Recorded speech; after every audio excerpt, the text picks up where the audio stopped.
Dnes vám chcem ukázať zaujímavý projekt, kde sme spojili tradičnú architektúru s modernou architektúrou. Obidve spája jeden priestor, jeden dvor. Poďme sa na to pozrieť.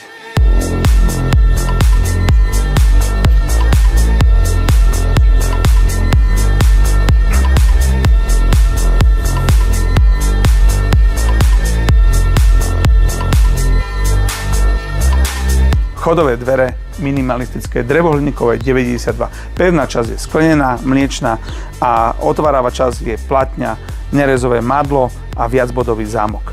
Ďalej sa tu stretávame s tým, že máme okná Vision, ktoré sú vlastne v šikmom prevedení, licuje vlastne s vrchnou strechou a kompletné napojenie fasády až priamo do okna. Poďme sa pozrieť ďalej. Spojenie tradičnej a modernej architektúry vidíme vlastne tu na tom dome. Je to veľká sedlová strecha, ktorá je vlastne cez celý dom. My vo vrchnej časti sme dávali krásne panoramatické trojuholníkové okná, ktoré nám licujú vlastne s tou sedlovou strechou. V spodnej časti sme robili veľké presklenie, ktoré je v tvare L, je 5x10 metrov, je to HS Portal Sky Panorama, ale s pevnými stĺpikmi. V ďalšej časti vidíme dva jednoduché dvojkrydlové okná z rady Vision. Vďaka takomuto veľkému preskleniu, ktoré má v sebe HS Portal, dokážeme prepojiť tú exteriérovú podlahu s plynulo s interiérov a nám sa naozaj vytvára naozaj veľký priestor.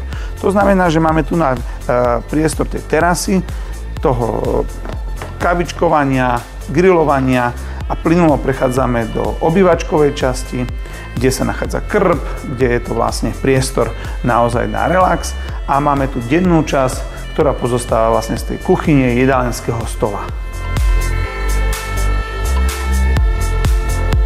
Do tohto moderného interiéru sme dodávali nielen okna, ale aj interiér dvere. Použili sme interiér dvere bez vrchnej pažnice. Veľmi často dneska používané v interiérových vlastne takých dizajnovkách.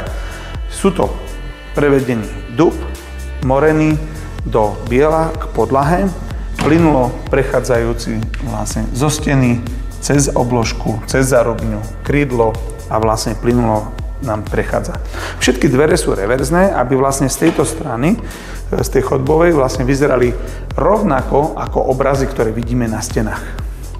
Ďalšou zaujímavosťou sú vychytávky. Veľmi často sa stretávame s vnútornou galériou, ktorá nám prechádza vlastne ako keby v takom tvare účku. Tu sme použili vlastne lepené štrukturované spoje. Okná sú zapustené, bezramové, plynulo prechádzajú nám do podlahy a vytvárajú nám takúto čistú líniu, ktorá je len na štrukturovaných lepených spojoch, ale to presklenie je veľké. Má 4 metre krát 8 metrov. Cítiť sa vo vlastnom dome ako v galérii. To je aj našou prácou. Nielen obrazy na stenách, ale aj okná, ktoré naozaj vytvárajú krásny panoramatický pohľad. Pozrite sa na záver cez tieto nádherné veľké presklenia, ako tá záhrada vyzerá a tá príroda je ako jeden krásny obraz. Ďakujem a vidíme sa pri ďalšom takomto skvelom, zaujímavom projekte.